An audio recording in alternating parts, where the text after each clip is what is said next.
Good morning, good morning, good morning, and welcome to another edition of Let It Be Known. I am your host, Stacy Brown. I Peace don't even and know my name. uh-oh. Peace and love, everybody. I'm your co-host, Niele Andersons, and we're going to zigzag across the country, bringing you the headlines that are impacting Black America this morning. Absolutely, lots going on. I see right away that RNG talked about the two planes taxiing at LaGuardia, and they collided. So far, no one was reportedly hurt in that. And as he said, let me guess, DEI is responsible. Was there a black pilot, Neil? Right. But that's what happens when you have a shutdown. Many Yeah, things that's in what this happened. country are going to become impacted by people are like, no pay, no play. Nope. And before we get further into the shutdown, let's see what our producer has for us this morning.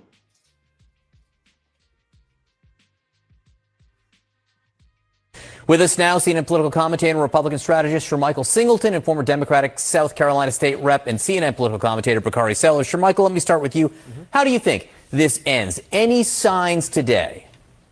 I mean, not in the immediate, but look, I think the American people are ultimately going to blame Democrats. I think there's a bit of an illogical fallacy here from the argument coming from my friends on the left. We were at this place several months ago, John, and when we were, Democrats accused Republicans of not caring about veterans, of not caring about hardworking people, of not caring for children who rely on SNAP benefits for food. And yet here they are, unwilling to compromise, even though you had Senator Thune, you had House Majority Leader Johnson, even the president. All three leaders on the Republican side have signaled that they're willing to negotiate with Democrats as it pertains to health care, as long as we leave the government open. So why wouldn't my Democratic friends want to do that? And even the New York Times, for goodness sakes, wrote a column that came out 2 days ago that said this is actually a clean CR.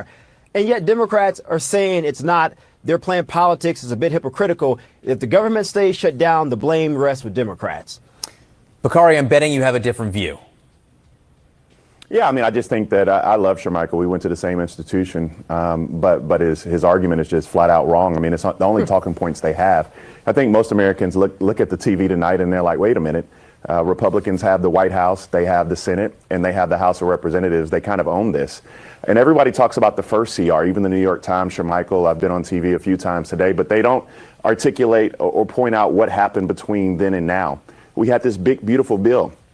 And what people don't point out is after the passage of the big, beautiful bill, what's going to happen? They put insane cuts on people who are receiving Medicaid, which hurt federally funded health care centers. Cuts back on people getting Medicaid.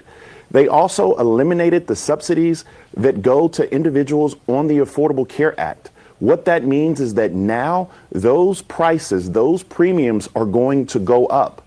And so the irony in this argument is that Democrats actually have a clear message of what they're fighting for.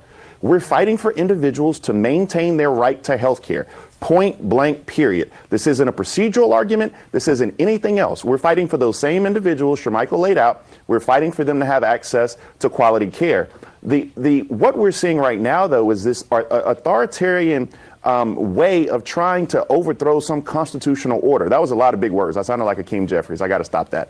But what we're trying to do right now and what we see right now when individuals are going down this path is you have people like Russ Vought, who we don't even know who that is. None of the three of us voted for Russ Vought ever to do anything. But he is actually going in and cutting billions of dollars of funding just from blue states. Imagine if Barack Obama did that. Imagine if Joe Biden did that. Imagine if we had somebody who's an unelected bureaucrat go in and cut lawfully allocated funds from blue states. That is what authoritarians do. That's what they're doing now. And Democrats are simply fighting for health care. I've been very critical of Akeem and Chuck, but I'm glad that they're showing the fortitude now to at least fight for something for the American people. Shermichael, I see we're moving the goalposts. The president is unhinged. He is unwell. What are you doing? A lot of folks on your side are too. I don't control. Oh my God, please. That performance in front of the generals, I didn't see it. is so dangerous. You know I serve on foreign affairs and appropriations. Yes. It's the collision of those two things. Our allies are looking elsewhere. Our enemies are laughing. This is what makes times like these a little bit more difficult when you have a Michael. It's like the only question, and I'll let you take it over because I'm going to go down a deep dark rabbit hole, as Cardi B says, or somebody says, but the rabbit hole. But the only thing I will ask is that did they give you Vaseline, Michael? That's all I'm going to say. Well, I mean, you have to give the Republican Party credit for being on target with their talking points and how they push the narrative. I've still yet to see the Democratic Party find something that will resonate with the American people. I would like to see the Democratic Party go and have some of these people that are truly impacted by this shutdown. I mean, immediately, people who have lost their jobs or people, TSA employees who are not getting paid that are on the front line, and let them talk about how this shutdown is impacting them. Because to the point, like Bakari said, everybody is critical of Hakeem Jeffries and Chuck Schumer. So to have them as the total face of how the Democrats are responding to the shutdown, I think it's not a good idea. I think that the American people now, if the Democratic Party was smart, they would start having the American people talk about their disgust to how their healthcare is going to be impacted, and talk about how their jobs, how they're on the front line and they're not even getting paid as essential workers. Yeah, the bottom line, folks, all these different talking points and talkers and people like Michael, who has lost his way a long time ago, apparently sold his soul, that the house Negro and all that stuff. The bottom line is, they're finally Jeffries and Schumer and the rest of them are standing up for you. Finally, they're standing up for you. Your health care is going to go up at least 117%, according to the Kaiser Family Foundation's latest study on what the Republicans are doing. And make no mistake about it, people who are in this country undocumented or illegally, or however you want to put it, are not getting affordable health care. They're not getting this health care. The Republicans and the MAGA folks will lie to you and tell you that that's what they're fighting. Zero evidence that anybody who is here undocumented is getting health care on your dime is absolutely false. Just like they sold you on this is all about immigration, that they sold you on suffer on crime. Look what's going on. They've sent in the military. He had all those military generals come before him and embarrassed the heck out of himself. And they were embarrassed to be there. Some of them was literally putting their heads in their hands. This, folks, is simply a dictatorship attempt. This is a coup attempt on the U.S., not just the government, but every citizen, no matter what walk, no matter what party you're in, no matter what walk of life you're in. If you are a U.S. citizen, this is a direct assault and attack on you. Right. The only problem is that is it resonating with the American people, especially the constituents of the Democratic Party. And I still don't think that the impact is being felt enough. Versus, like I'm saying, I wanted to hold my thought, but even Fox News. I mean, I read all the headlines because you keep your friends close and you keep your enemies close. But Fox News is even talking about how this is all about giving Donald Trump the opportunity to cut jobs and downsize things. So this isn't even about, so to say, it's about healthcare for the American people. But the reality is Donald Trump has a more sinister reason for having a shutdown. It gives him the opportunity to cut more jobs in this country. And as we talked about a little bit yesterday, the ProPublica report, all this so-called cutting the fat. I'm cutting the fat. First of all, go to the gym, dude. But secondly,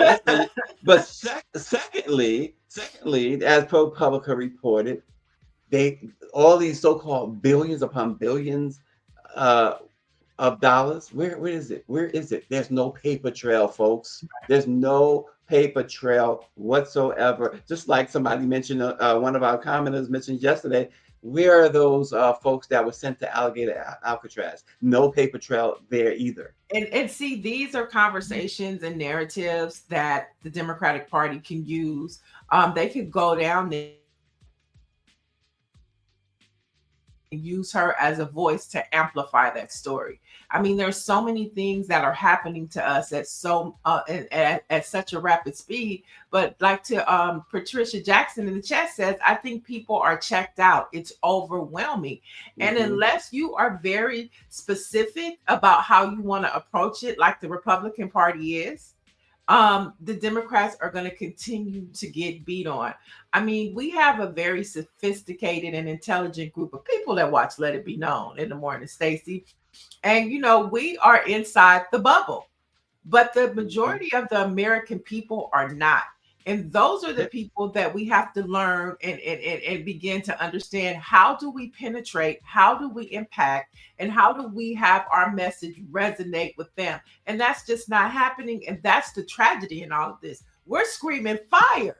And everybody else is like, what did Cardi B and Nicki Minaj say? Although that is kind of entertaining. it is nice, mindless behavior. I will give you that, because I'm reading all the tweets. You read all the tweets. But yeah, this is all on them. This is all part of their playbook. This is all certainly part of Russell Balt's playbook, part of Heritage Foundation's playbook, and certainly Trump is carrying it out to the nth degree. This is about making America white again, making America a dictatorship, as racist as possible. Folks, they are taking away the most basic. We talked a little bit about this yesterday as well. The USAID thing. Kids are dying every day simply because the Donald Trump administration decided to cut off USAID, that program that was saving lives. And it's not just a U.S. They allowed it to be called USAID out of deference to the United States, because the United States once stood for something that supposedly was positive. But all these other nations were also contributing to that.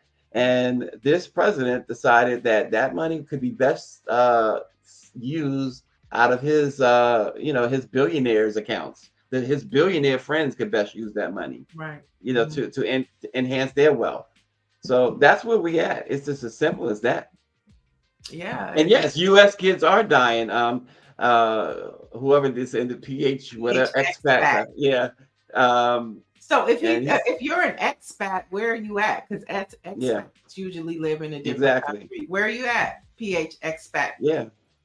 And to say that the U.S. should not take care of those in the U.S. first. Yeah, we are saying they should take care of those in the U.S. as well. But the fact of the matter is, the U.S. has made money off of the backs of so many other countries and individuals.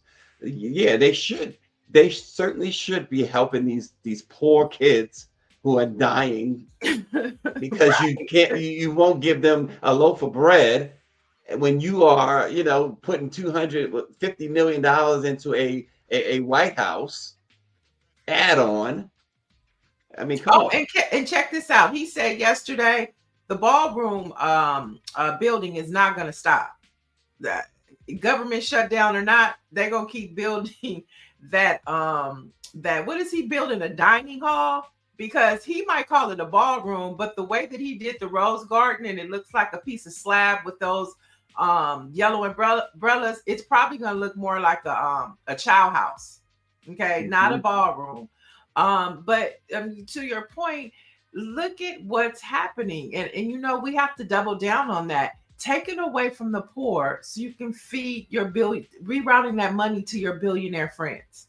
It has nothing to do with the American people, the sustainability of maintaining America. It has to do with being grotesque and gouging and instilling wealth from our democracy.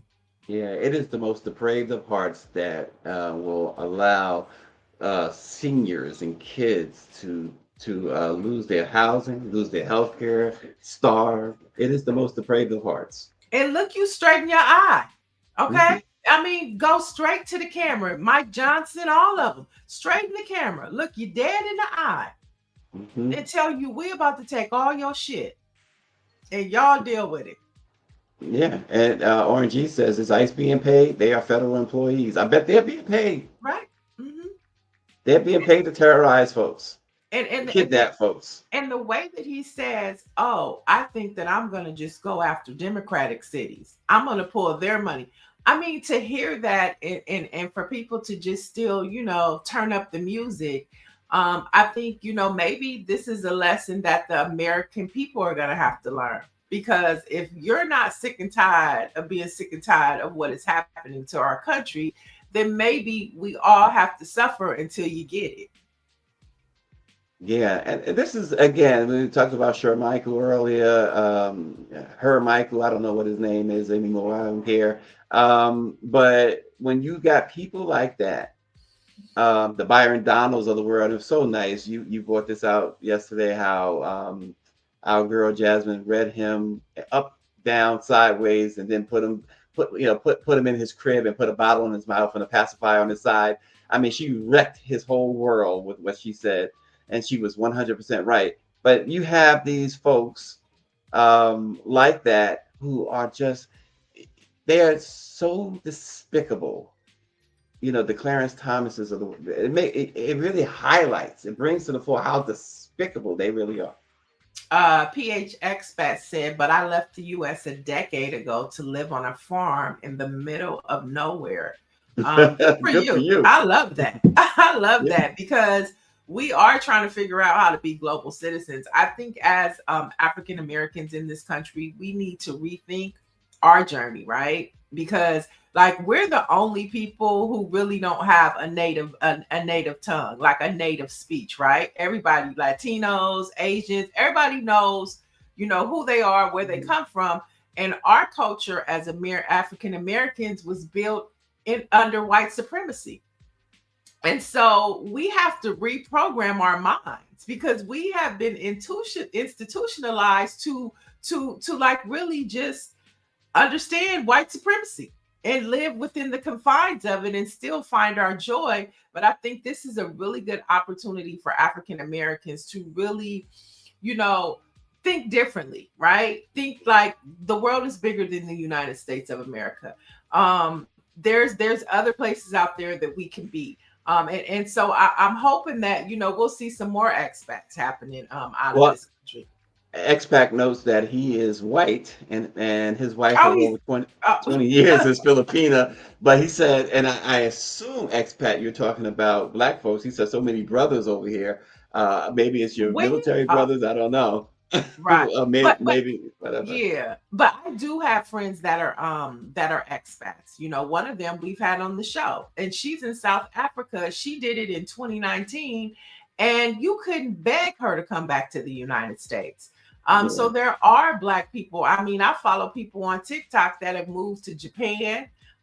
Some people have moved to the Caribbean, and they are African Americans. So people are doing it. I just wish that we could see more of those stories to not be afraid to think outside of what we know.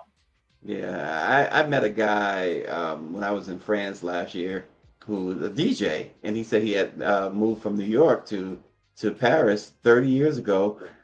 He had went there and he found him a wife. He wasn't expecting it, but he said after that he wasn't coming back. And he's based on his account, he's been happy ever since. Right. So I think Shonda H brings up an important point. 44 million Black Americans aren't going to be able to flee America. Most Black folks don't even have a passport.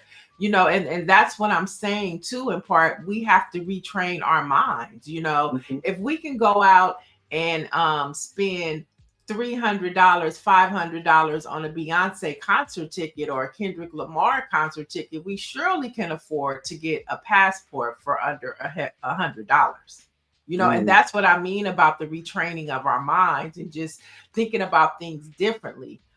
There's a big world out there, and this white supremacist country is going backwards instead of forwards, and so we need to keep thinking how to move forward. Yeah, he says yeah, it is hard to, and believe me, I don't mean any offense. I'm taking an assumption that you are a man. I know we had the wrong assumption that you were black, but expat says it is hard to leave, not just the money, the commitment to just leave. And that's true too. You have to be committed to it. Yeah, yeah. And you have to think different. You know what I'm saying? You have to, it's definitely a mind shift, right? It's definitely something that, because to be honest, there are people here. I live in Los Angeles. There are people here in Watts. When I used to, work at the radio station and we used to do, community things, I didn't even realize there were some kids in Watts who hadn't even been 5 miles west to Hmm. just go to the beach. Had never been Austin, to the beach. And the beach is less than 5 miles away from what?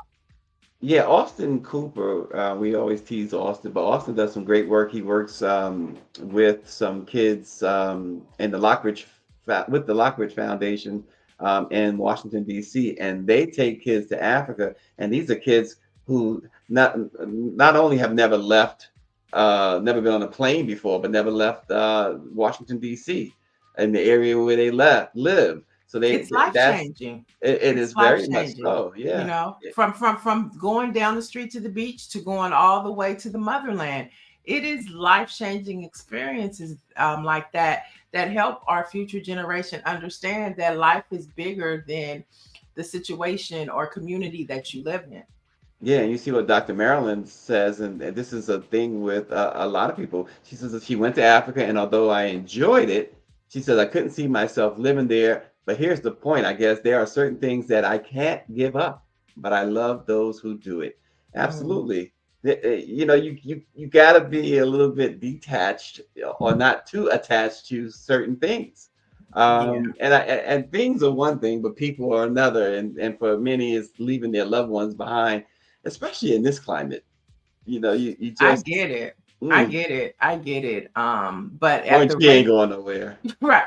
At the rate this country is going, I think a lot of more people will begin to think of alternative options, especially if Donald Trump continues to continue to get all these wins. And then we'll see what happens in next year with the midterms, and we'll see if he still stays in office. Because I think there's a good opportunity or chance that that man is going nowhere. He also mentions like one of the things that they're talking about was cutting Section 8 and things like that. And expat makes a good point. It's a point that I'm sure some will still argue with, but he says it should not, Section 8 should not be a lifetime thing, but it should not be abolished because it helps many. And that's one of the things that the Trump administration wants to get rid of is things like housing vouchers, Section 8, of course, WIC and all of that stuff. And I do. There's many who will agree. Even when we had Dr. Cosby on, he talked about the projects that he lived in when he was going. And he says the idea then was to get in and get out. Once you Right. get yourself together, get out and Okay, make but way for I somebody get that. else. I get all of that, but let's talk about that. People who work a 9 to 5 job still do not Hmm. make enough money to That's the live other in part. this country. So for somebody to say that, you Hmm. shouldn't have SNAP all your life, well then this country you should be able to live in this country to where you can afford groceries. There are a lot of people who are working 9 to 5, 40-hour work weeks, and they And still don't more. have enough, to Yep. survive. So I Yep. think that it's easy to say, oh, after 10 years, you should be able to, pick up your bootstraps and go on.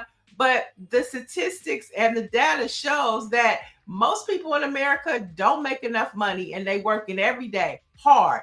There's some of them are homeless. Okay. Yep. So until this country makes a living wage, a true living wage, then you can't say that about SNAP and any other government resources that they Without provide. question. And you know what? You know who the people are who say, you need to pick yourself up by your bootstraps. It's the people who have been it's been handed to. or taking all the money. They're taking government handouts. You know what I'm saying? Trump is rewriting, tax codes and all types of stuff so that they can continue to get more wealth. Meanwhile, you want to be mad at me because I want food stamps and I go to work every day. Yeah, yeah. Aquarius says everyone on Section 8 isn't in a housing project you can rent anywhere. Yeah, I think we understand that. The premise though for Section 8 for many is supposed to be, get it. Once you get yourself together, then don't keep getting it. But as Niele just articulated, the way that they have done this country, you could work 20 hours a day and you still will struggle to afford what they've done to this country as far as renting, even buying, Right. and we're not even talking about food and water yet, right? Mhm. The Stephanie Humphrey channel says also, Sister Niele, when you leaving and where are you going? Well, my dream is to have dual citizenship. Okay, because I've been thinking about it, and it's funny. Me and my friend go back and forth. She was like, she leaving too. So she was like, where are you going? I said, I would either want to live somewhere in Africa, Ghana, South Africa. My friend says Johannesburg is beautiful and I'm watching her life. And I love the Caribbean. I love beaches and pretty water. I love to float. And so, you know what I'm saying? And I want to have dual citizenship. And speaking of that, Spike Lee was on social media this morning because he has dual citizenship. I think it's in Ghana, but he's pushing people to get their passports and have dual citizenship and explore. And I don't think that it's a bad thing. I'm not saying, and let me be clear, I'm not saying that I just want to pick up and I ain't never coming back. But I think that there's an opportunity for us to explore. We were forced over here on ships. Our ancestors were forced, no choice. Now we have a choice. So let's be our ancestors' wildest dreams. Well, Dr. Jones says WIC allowing for mothers and infants and toddlers to have milk and food. She says her neighbor has pieced together 3 jobs at a time and still needs WIC to provide for her babies. And that's just the cold hard facts. You talk about the working poor, there's more working poor than anything else. Oh, look, they're tough. See, I love this conversation. Mm-hmm. So, PH Expat says St. Thomas is nice. Michelle Madison says, I would move to the Caribbean. See, I'm just saying, imagine, think about it. What did you say? You take one step, God takes 2. Michelle Beth says, I would move to the Caribbean. My mother has dual citizenship. And then PH Expat says, once you leave the U.S., Niele, you'll see it is actually better and easier, regardless of where, to a point. And you see what Claudette Perry says, see? right? Let's reimagine. Yeah, she says Sierra Leone, Nairobi, Kenya, free citizenship to any Americans who want to come, and of course Ghana as well. So there are options, folks. Let's reimagine. Let's think about it. I'm not saying, I ain't never ever going back. I'm not gonna never see, but we have opportunities now, and we have to think a new way. Instead of just trying to just constantly fight white people in this country. I mean, I don't know about y'all, but I'm exhausted. You're exhausted. I mean, mentally, when you look at the news every day, mentally, it is exhausting. Yeah, it is. It really is. And then we're right in the middle of it, right? Because we're trying to give information, talk about what's going on, and find a way in which we can uplift our folks. But it's tiring. It is tiring. And let me tell y'all now, as journalists, we got to fact check, because AI is messing up, the truth. You would think AI is helpful too, but it's not just. I'm sorry. It's the lies coming out of the White House. It is the misinformation coming out of the White House. And then you have this whole new technology system that's supposed to be helping you identify the truth. But let me tell you, before AI and working in newsrooms and things, Black news was easy to find. It is being buried. Yep. You put Black News Now in the search engine, and you might get a black bear attack somebody in Northern California. The truth is becoming harder and harder to find and to verify. Well, to your point on that, the most recent Pew Research Center's survey of American newsrooms, only 6% of reporting journalists are Black. Mm, 6%.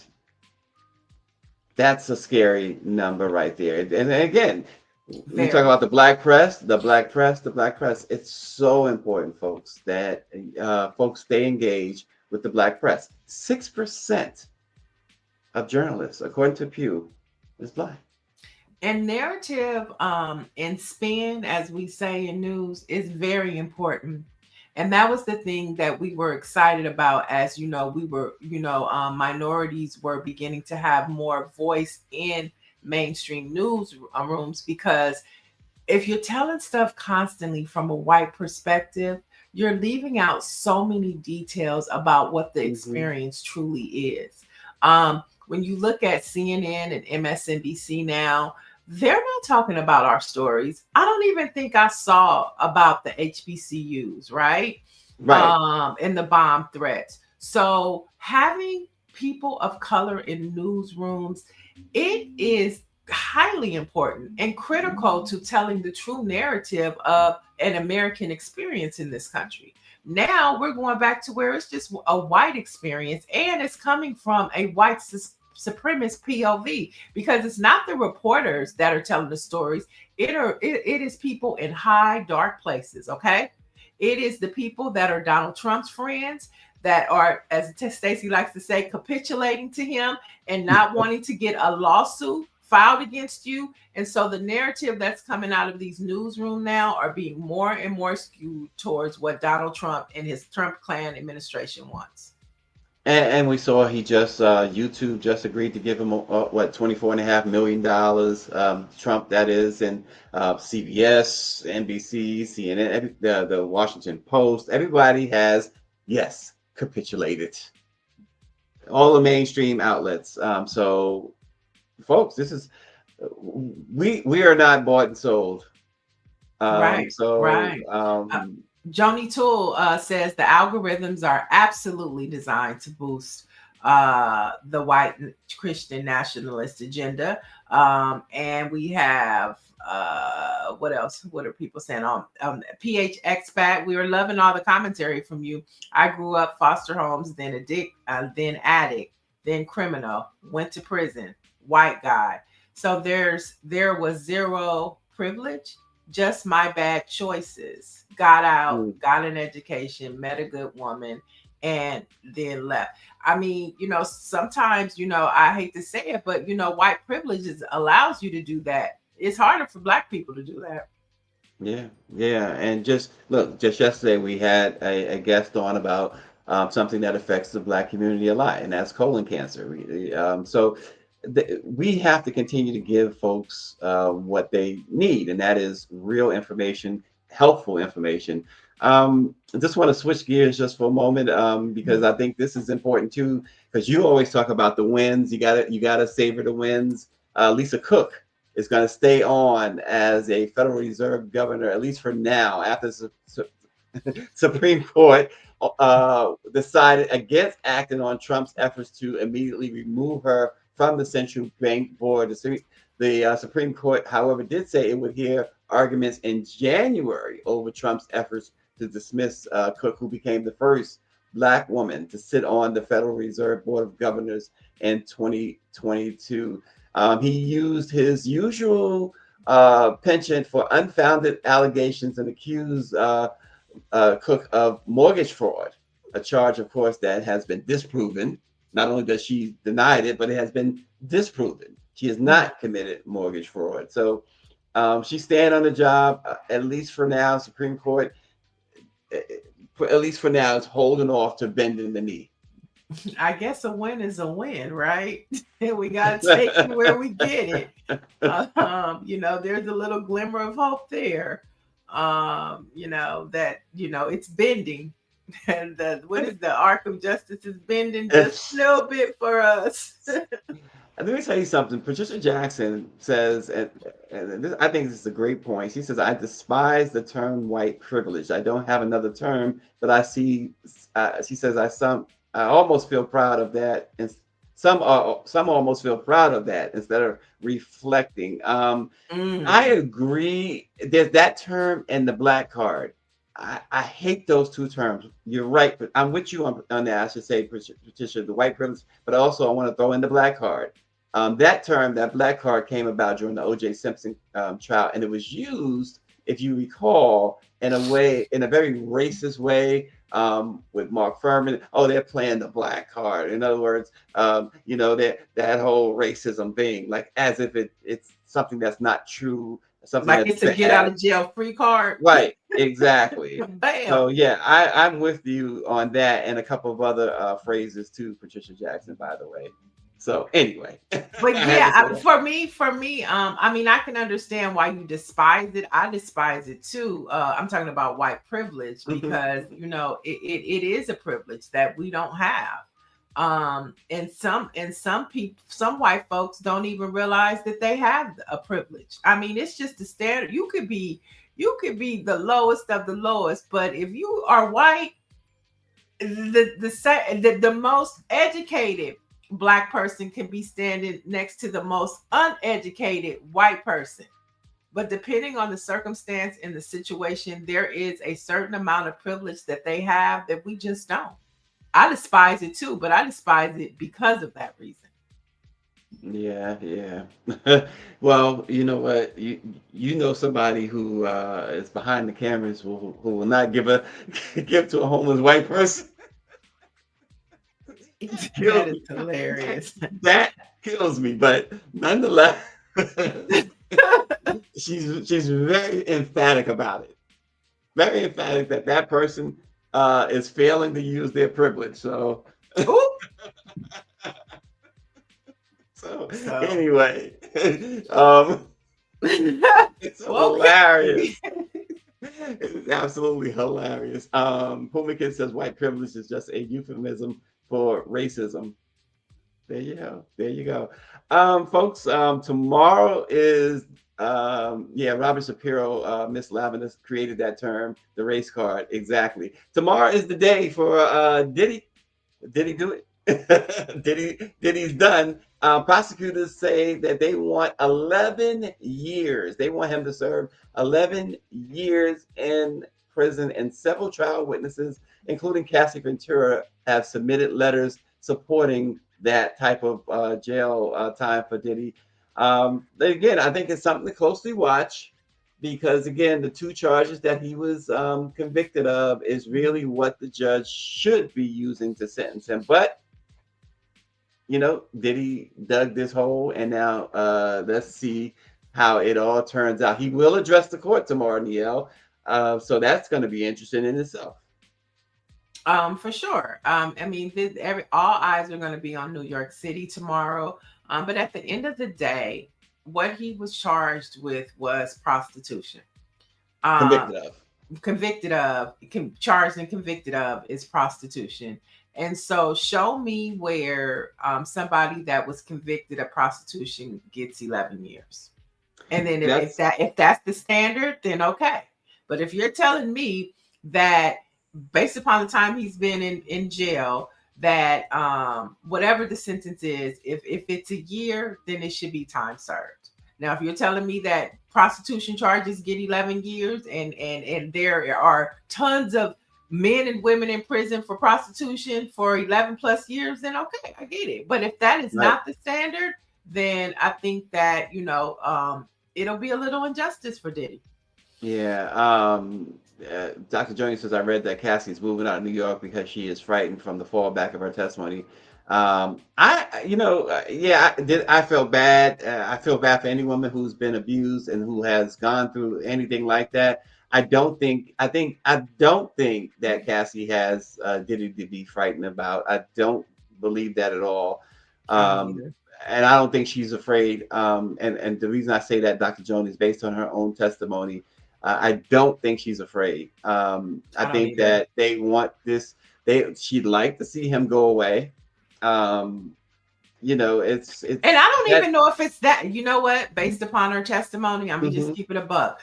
Based upon her testimony on that stand, I feel like she still has a soft place in her heart for Right, Diddy, she and I does. think that it's her husband who is really, she has to show that she is mad about what happened to her, and it's best for her household. I'm not saying that I think she's lying what she said on the stand. I'm saying based on what she said on the stand, Right. on the oath, I don't think that she's afraid. And And she basically said that, she still has a soft spot, or, Mhm. what happened. Yeah, And so, I mean, at what yeah. point? I mean, $40 million, it's a lot of people out here that get abused that don't get $40 million. Okay. It's a lot of people. Well, Let's put it in well, context. It's a lot of people. So that's a lot of good therapy you can get. That's a lot of good, I, a lot of stuff you could give with 40 million. There's a lot of people walking around here that I, never got that. So so Dr. Joni, one of the things she testified, she said that long after their breakup, he sexually assaulted her when they decided to go out for a so-called closure dinner, and then a couple weeks after that, she consensually had relations with him. So that it kind of tells me, I could be wrong, Dr. Joni, but it signals to me that this is not someone who's afraid. mhm. Because if he sexually assaulted her 2 weeks earlier, and then 2 weeks later, he calls her up. First of all, I don't know why you're able to call her up, but he calls her up and says, "Hey, let's hang out," and you say yes, and then y'all proceed to have, in your own words, consensual relations. I just find that to signal that no, I'm not really scared of him. Mhm. And again, you have PhD behind your name, Dr. Joni, so you probably have a much better insight on this than I do. But that's how I see it from my layman's eyes. That's all Right. I'm saying. Right. And let's be clear. Nobody is saying that Diddy is, this stand-up, righteous person. Yeah, he's done despicable things. Um, but I don't like how, there's some real women out there. And I'm not saying that Cassie is not one of them, but in her space, she had a certain level of privilege. Okay. That she exercised in that whole situation. It was a very toxic situation. And it was an unhealthy situation that Mhm. they all functioned in. You know what I mean? And at times thrived in. You know Yeah. what I'm saying? From red carpets to extravagant trips, and then there are people out here who are actually, to me, more of victims because they don't have the opportunities. Like I say, they don't have opportunities to get 40 million. They don't Yeah. have the opportunity to be listened to. And a lot of other people, this is a question, and it probably is going to make people be mad. But I think also the color of her skin and the way she looked played into the sympathy role for her more so than if it would have been just a regular looking black woman. Yeah. So that's a little bit where the $40 million part is the kind of a little bit where you and I just kind of split on Niele, because I agree that a person, I've always said, if somebody victimized you, somebody like that, I think you should do both, get the money and the prosecution. That's how I feel about it. I don't hate that she got the money. He paid her for a reason, but I just think that she expressed something different than what she's now expressing in that letter. And I don't know that that's right. But then someone brings up about the what is that? Some syndrome? What do you call it? Oh gosh, I saw it again. But Stockholm syndrome. Stockholm Stockholm. syndrome. Yeah, Mhm. and I believe that's real. I don't think that's contrived in any way. So again, I just don't know what to think of this situation. But what I will say about this situation, Diddy or not, and I could care less about Sean Diddy Combs. I think he's a horrible, horrible human being. If the judge gave him 11 years, I wouldn't bat an eye. But it's wrong, I think, because the sentencing, what he was convicted of, Right. that's what my concern has always been for, especially for people of color. When you Right. go to that court, Mm-hmm. that justice, it's so injustice toward people of color. So whether you're Sean Combs or Sean Smith, these charges suggest that you really should get no more than a couple of years. Right. And really it should be time served. And the reality is, if he does get 11 years, it's not going to be for what he was charged with. It's Right. going to be for the despicable things that he did to Cassie and Jane Doe. And that's what he would be sentenced for if he were to get 11 years, which is not justice at all, because that's And not that's what the he was concern. convicted of. That's the concern. Exactly. That is the concern. And I talked about it during the Cosby trial as well. That it's not about guilt or innocence. It's about fairness for everybody. It's for Black folks, really, and for brown Nancy folks. Wall says Epstein, Epstein, Epstein. Because Yeah. I guarantee you, what Diddy did was despicable. Like we say, Mhm. nobody is disagreeing about Absolutely. that. But I bet you what's in those Epstein files would make Diddy look like a Boy Scout. Yeah, I just wish they would have charged him. I know it's out of the federal purview, but I wish he would have been charged with domestic violence. Um, eh, you know, 11 years on that, and I don't think anybody would be complaining. Well, it's based on that video we saw. Who would complain? And Dr. Mellon, she said agreed. He is horrible. Diddy has never held himself accountable. I'm very interested to see what he says tomorrow, because that Mhm. I think will help answer all of our questions. Does he truly hold himself accountable? Because at what point he could say a million things. People don't Mhm. want to hear it. They just don't want to Right. hear it. But tomorrow, I want to hear if Diddy has a redemption song. Yeah, and Stephanie Humphrey, she says emotional and mental abuse is real. Absolutely, and that's what the $40 million is for. Mm. That's what a civil jury will always. This didn't go to a civil jury. Diddy agreed to pay her that money without it being a trial. But a civil jury's responsibility, one of their responsibilities, is to extract punitive damages, and that is what you just said. And so she Right. did indeed get the punitive damages that she would have gotten in a jury trial. So that part is done. And since you said that, let's go all the way back. That was all she wanted in the first place, was money. Remember? Yeah, And she he didn't want didn't to get. give She it. didn't want to go through the. Yeah, She didn't. All she wanted was the money. And Diddy said no. And because he said no, it opened up this Pandora's box for it him. did indeed. But in the It did. beginning, all she wanted was money. She was going to keep all of those stories, keep all of And that to herself with the I check. can't blame her. I can't blame her though. Who wants? You talk about urination in somebody's mouth and all this other stuff. I So couldn't it's blame her his for not fault. wanting to go. It's his fault. Right, I It's couldn't blame her for his not wanting to fault. go public with that stuff. He Oh should my have just God. paid the girl. He should have just paid the girl. So once again, this is all on Diddy. You can't blame Cassie. You know what I'm saying? All she wanted was the money. And let's be real, Diddy's career is over. He's not gonna make any more money, not You don't anything think of so? substance. Oh, he's done. He's finished. They made sure of that, and I think the judge, and that's the other thing that I'm thinking with this sentence. The sentence will. I think the judge really wants to make sure of that. I really do. This judge is something else. I think he wants to make sure of that, but I think it's over for him as far as him being able to cash in the way he behind the scenes. Yeah, he'll make a little change. He might Yeah, even make a I lot of think that money he selling a can. book. I He'll think write a book, one right? of the questions I want to know too is, the friendships. You have like the DJ Khaled's, the Jay-Z's, his hip hop friends. If he does get out, And eventually not be he public. will. I wonder who will band against him. Mary J. Blige. All of these people who rode with Diddy up until he was arrested, will they come back and be his friend? And They can't. here's the question in the chat. could you be, if you were Diddy's friend right before he went to prison, could you be his friend when he comes out? Well, they certainly, if they want a career, they can, and it cannot be public.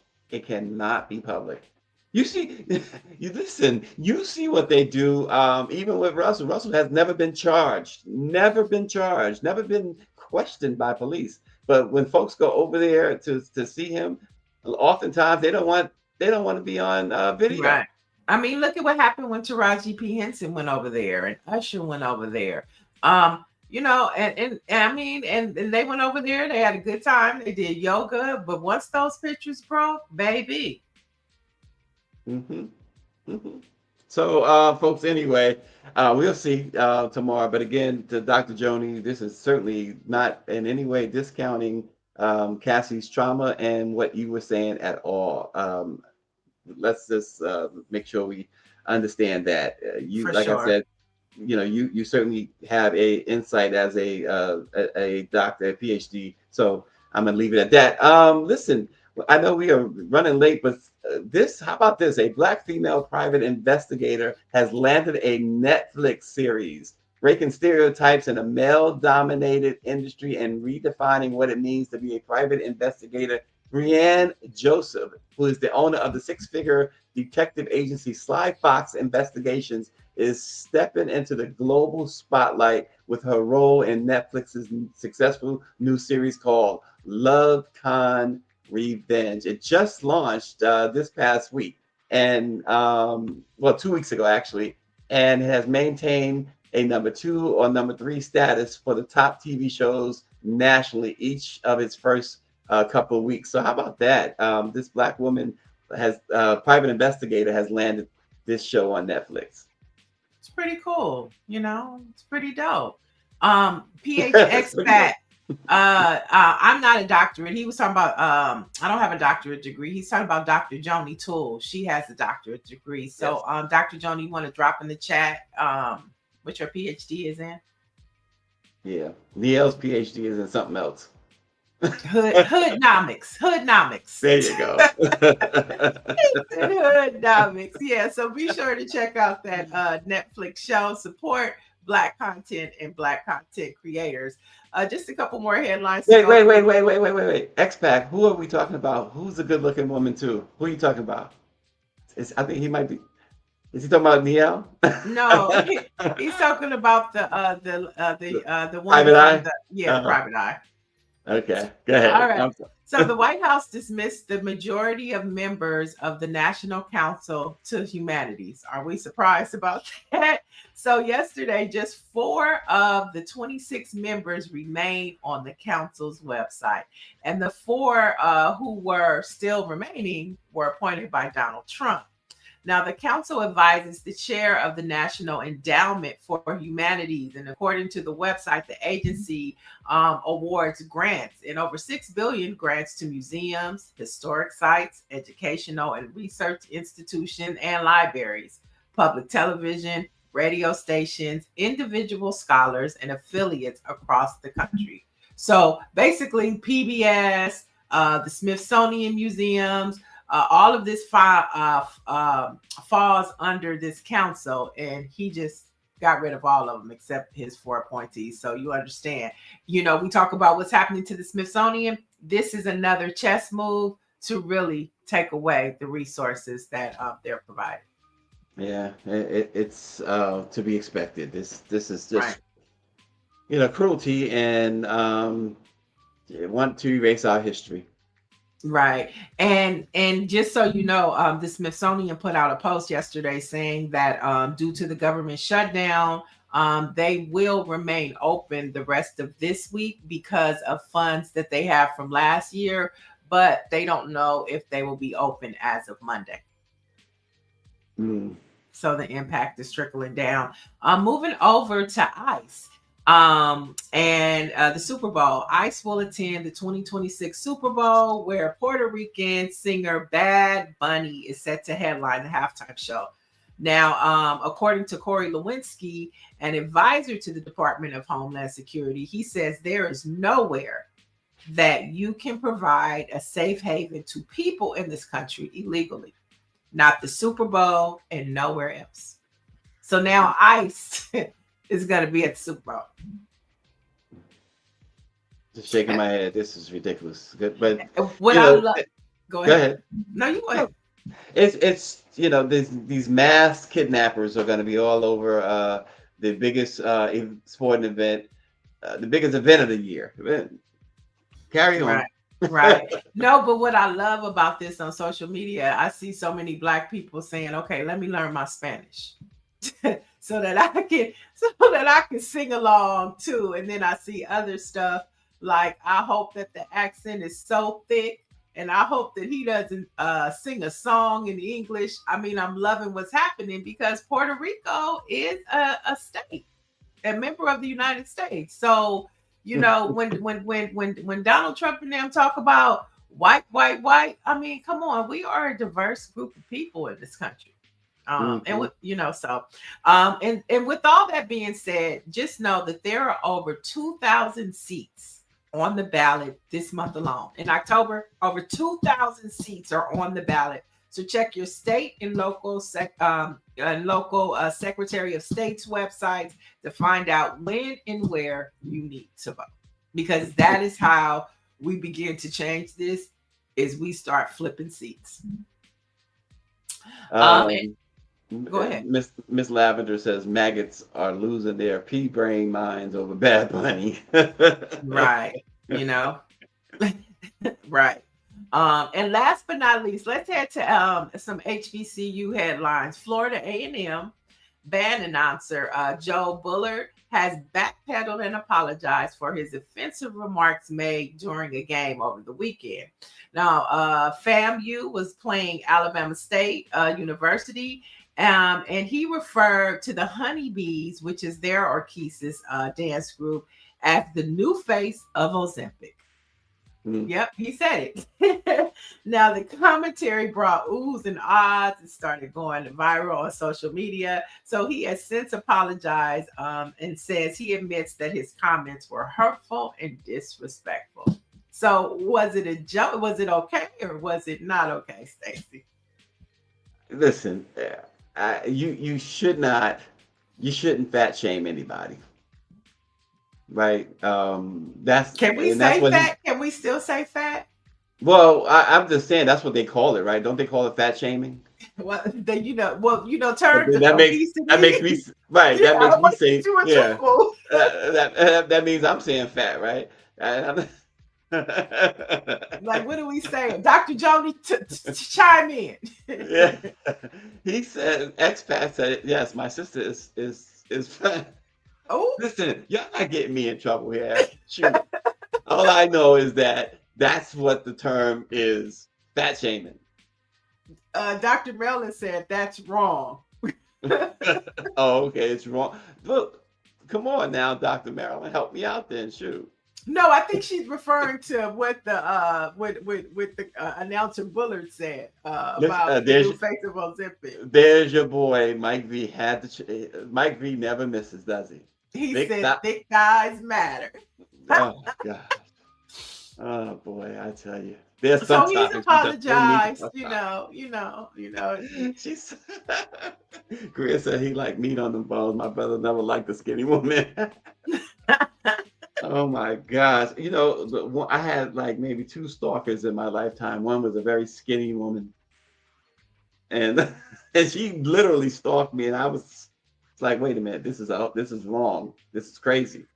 Oh, you said 2. I thought you were going to say you had 1 skinny and 1 thick, but you just no. Just I mean, somebody else was an online stalker. The other one was in real life. And to me, these girls look voluptuous. They don't really look fat to me. They're curvy. They're big. They're curvy girls. You know what I'm saying? And it's okay to have some meat on your bones. They don't look fat to me. Well, obese to me. See, there's that word. And that's the thing. Like all of these, like what was okay to say yesterday is offensive today. And the thing is, nobody means any harm. Dr. Marilyn says BBW is the term, I think. BBW. What does that mean, Dr. Marilyn? I assume it means big black woman. don't think so. Wait a minute. Dr. Marilyn, am I wrong? Dr. Marilyn, tell me. I think that's what she means. Yep, see? Expat says No, Dr. Marilyn, please confirm that's what that means. And Stephanie Humphrey said, those ladies are beautiful. I say that too. Yeah, they don't look. Oh, Dr. Marilyn, what does it mean? Big, beautiful women. Oh, that was funny. I'm sorry. I thought it meant big black women. Look, no, those are your headlines for today. Oh, okay. Even RNG could have said something along before I got in trouble. RNG Oh my God, that was so funny. I got tears in my eyes. Because you said it so like affirmingly, like what it mean? Listen, I don't know this stuff. Ooh, that was hilarious. I don't know this stuff. I don't know that's about a this. great way to start. My day is gonna be happy. Oh my. Yes, ma'am, I am. I guess she's shaking her head at me. I'm sorry. Oh my God, that was so. Look, I'm crying. That was hilarious. Our black facts for today, folks. On this date in 1967, history was made. Thurgood Marshall was sworn in as the first Black U.S. Supreme Court Justice. And there's only been one more since, and that's Ketanji Brown Jackson. Oh, nice. Okay, yes. I mean, we're talking about the Supreme Court. Let me gather myself together and get to my black fact. So today, my black fact is Hattie McDaniels. Remember her? The first African American to win an Academy Award for her role as Mamie in the 1939 film Gone with the Wind. She died today in 1952. But the reason why I picked her, Stacy, is because her burial was very interesting because her final wish was to be buried at the then segregated Hollywood Cemetery, right? It's now called Hollywood Forever. And the cemetery's owner denied her request because of a white-owned burial policy. And as a result, she was interred at Angeles Rosedale Cemetery here in Los Angeles. But decades later in 1999, the new owners apologized for the past discrimination, and they offered her family to re-enter her remains at the cemetery, but her family declined. And so the Hollywood Cemetery instead built a memorial in her honor. You know, haters are always going to hate. When Hattie McDaniel won her Oscar, she was getting a lot of hate from within her own community. And because she won the Oscar as the maid and was Gone with the Wind. And she said, she'd rather be acting as a maid than actually, and making that type of money than being a maid and a regular maid and making no money. She recognized how fortunate she was, but she also had to deal with the hate from within too. And Rashonda Tate, her book, The Queen of Sugar Hill, y'all gotta check it out. It is a great book, and Hattie McDaniel. It's about Hattie McDaniel, so check her out. Yeah, her story is so rich and fascinating, and it was like, I agree with it. Like, I'd rather play a maid than really be a maid. And did she play an Imitation to Life too, or was that somebody else? I'm not sure. But when you go back and look at Gone with the Wind now, for me, I don't see it with the same eyes that I saw it when I was a little girl. Oh, of course not. Oh God. Dr. Marilyn says you guys need to read Queen of Sugar Hill. It's a great book. Yes, and we are proud to say we've had Rashonda on a few times. In fact, Rashonda is a member of the Black Press of America and out in Houston at the Defender Network. And Rashonda now has written like 60 books. She is definitely one of ours, and she's not a pretend.